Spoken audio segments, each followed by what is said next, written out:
Night ఏమో మా madam కోయేటి మొత్తం తిప్పి తిప్పి తిప్పి తిప్పి 2 గంటలకు పిలుచుకొచ్చింది. ఇంకా పొద్దున్నే తెల్లారితేనే 6 గంటలకే పిల్లోడు స్టార్ట్ అయినాడు జిమ్కి. ఇప్పుడు జిమ్ అంటే లావు ఉన్నటోళ్ళు సన్నగా అవ్వడానికో లేదంటే సన్నగా ఉన్నటోళ్ళు కండలు పెంచడానికో వెళ్తారు జిమ్కి. కానీ మా సార్ కొడుకేమో ఓపినంత లావు ఉన్నాడు.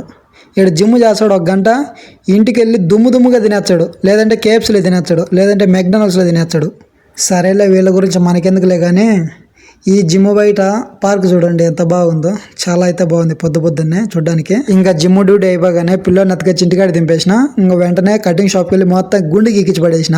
ఇంకా సాయంత్రం 3 గంటలకి మా సార్ ఫోన్ చేసి వాళ్ళ కూతుర్ని వాళ్ళ అవ్వగారి ఇంటికాడ దింపేసి రమ్మని చెప్పాడు. మా వంటలక్క మీ ఇద్దరం వెళ్ళి వాళ్ళ కూతుర్ని వాళ్ళ అవ్వగారి ఇంటికాడ దింపేసి వస్తున్నాము. నేను చాలా వీడియోస్లలో వంటలక్క గురించి చెప్పాను కదా, ఏమే మహాతల్లి మా అక్క వంటలక్క.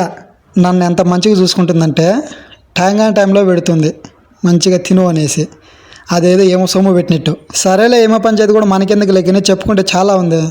వీడియో చూసి అలానే వెళ్ళిపోకుండా నచ్చితే ఒక లైక్ సబ్స్క్రైబ్ చేసి వెళ్ళండి అబ్బా.